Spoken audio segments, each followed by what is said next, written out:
Drone show की एक बार फिर भारत माता की जय।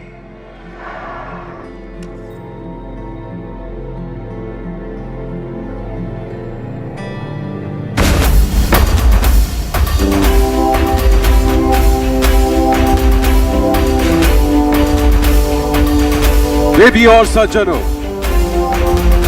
आज अंडमान और निकोबार की पावन भूमि पर हम उस मशाल को प्रज्वलित करने जा रहे हैं जिसकी लौ को थामे हमारे क्रांतिकारियों ने असहनीय संघर्षों और काल कोठरियों के अंधेरे को झेला।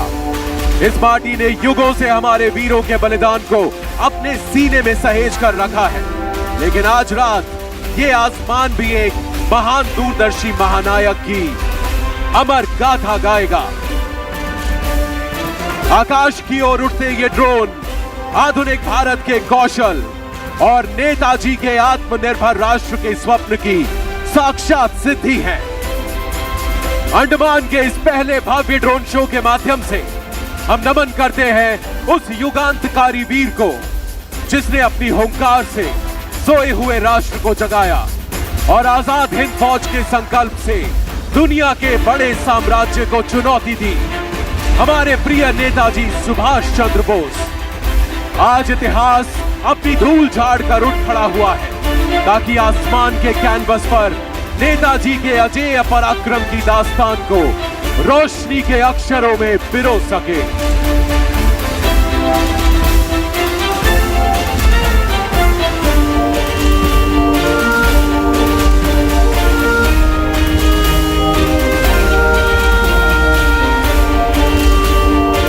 जब पूरा राष्ट्र साम्राज्य की बेड़ियों में जकड़ा हुआ था, तब इसी मिट्टी ने सबसे पहले अपनी जंजीरें तोड़कर एक स्वतंत्र आसमान के नीचे खड़े होने का साहस किया। 30 दिसंबर 1943 को नेताजी सुभाष चंद्र बोस ने पोर्ट ब्लेयर की इसी हवा में पहली बार तिरंगा लहराया और इन द्वीपों को शहीद और स्वराज का नाम देकर इन्हें आजाद हिंद के पहले मुक्त प्रांत घोषित किया।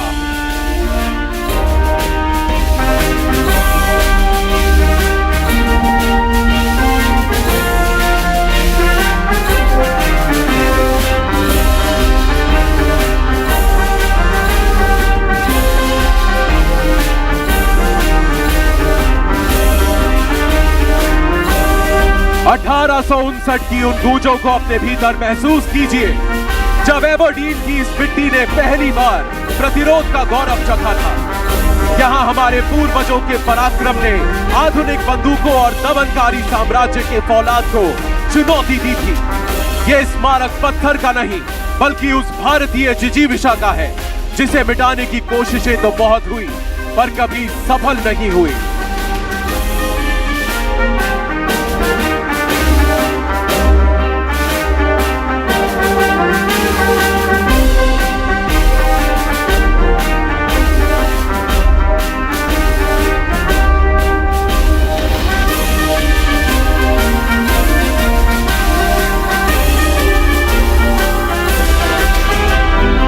कलम की एक लकीर भी क्रांति की ज्वाला भड़का सकती है।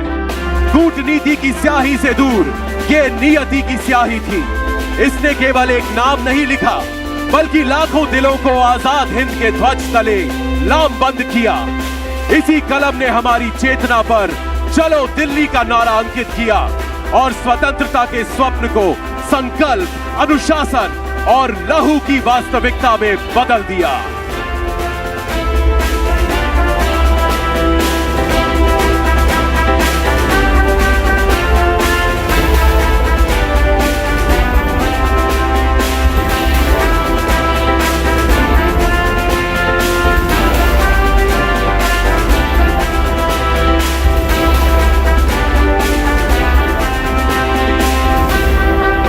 इन लकीरों के उतार चढ़ाव में विद्रोह की धड़कन है, एक ऐसा संकल्प जो रक्त से लिखा गया और मातृभूमि के लिए निभाया गया।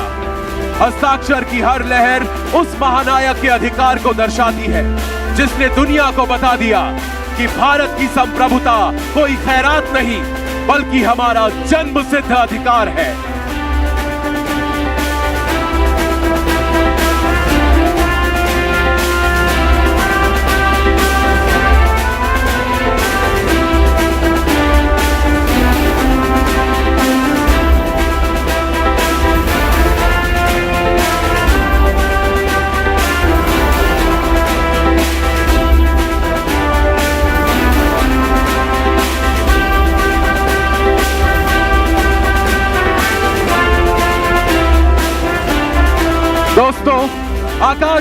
विशाल विस्तार में हमारे भाग्य का वास्तविक मानचित्र उभर रहा है। एक अखंड भारत की पवित्र ज्यामिति। ये वो प्रतीक है जिसे उन सैनिकों ने अपने सीने पर गर्व से धारण किया जिन्होंने बंटी हुई आत्मा को स्वीकार करने से इनकार कर दिया था।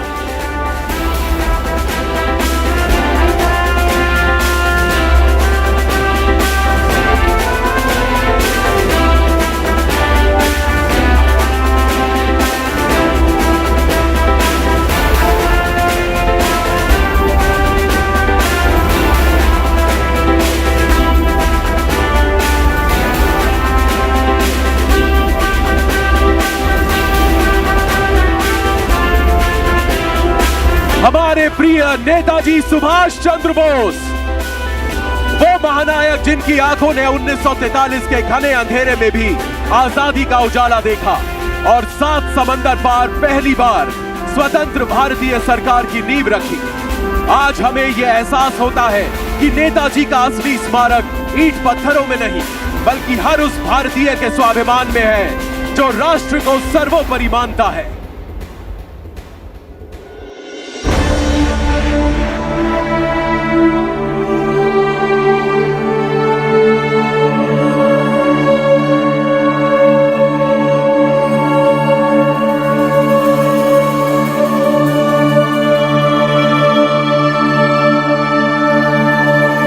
इन पत्थरों का मकसद है इंसानी हौसलों को तोड़ना और काले पानी के सन्नाटे में आवाजों को दफन करना। लेकिन सेलुलर जेल की ये दीवारें दृढ़ता का सर्वोच्च मंदिर बन गई, जहां काल कोठरी के अंधेरे में भी क्रांति के गीत गुनगुनाए गए। इस जेल की 7 शाखाएं भी उस अग्नि को नहीं बुझा सकी जिसने इस कारागार को भारतीय राष्ट्रवाद की जन्मस्थली में बदल दिया।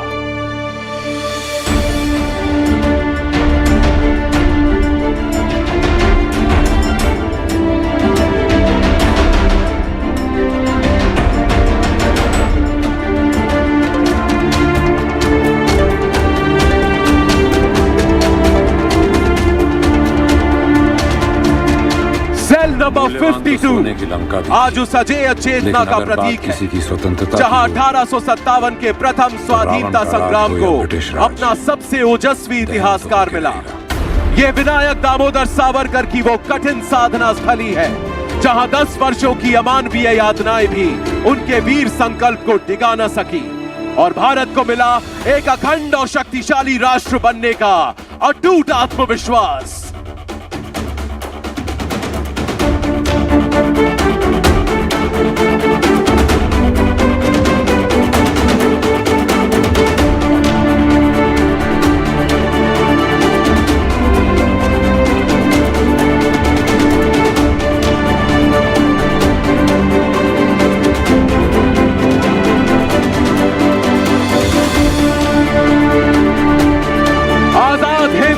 विरासत अब आत्मनिर्भरता की लहरों पर सवार है जो हमारे अपने फौलाद और हमारे अपने सपनों से निर्मित है।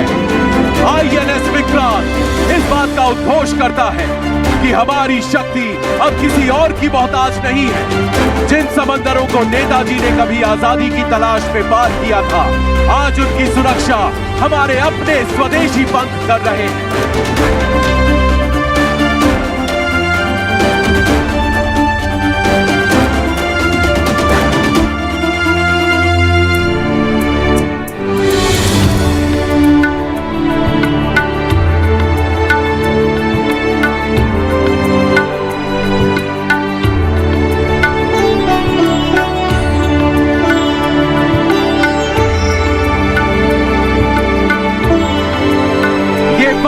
पराक्रम दिवस उस ऐतिहासिक मिलन का गवाह है जहां हमारी प्राचीन वीरता हमारे भविष्य के संकल्पों से हाथ मिला रही है।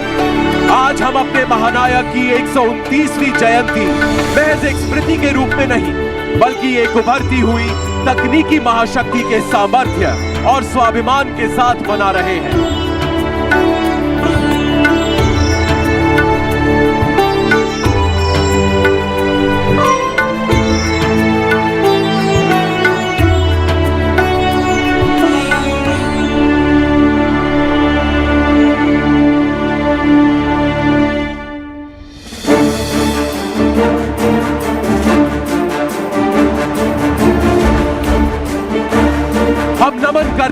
भारतीय सेना के उन वीर जवानों को जो हमारी शांति के अडिग प्रहरी हैं। आज की सेना का हर अनुशासन और हर हुंकार उसी आजाद हिंद फौज की विरासत है, जिसकी नींव नेताजी ने राष्ट्र प्रथम के संकल्प पर रखी थी। ये हमारा प्रण है कि जिस तिरंगे की आन के लिए हमारे पूर्वजों ने बलिदान दिया, उसकी शान हम कभी झुकने नहीं देंगे।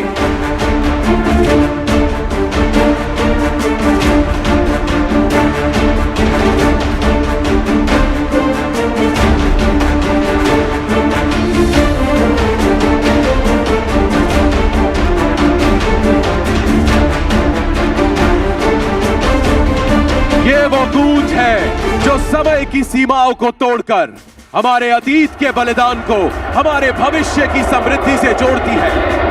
जय हिंद केवल दो शब्द नहीं, उस आत्मनिर्भर भारत का शंखनाद है जो अब विश्व पटल पर अपनी नियति स्वयं लिख रहा है। आइए हम साथ मिलकर इस अनंत आकाश को इस जय घोष से भर दें। जय हिंद, जय हिंद, जय हिंद।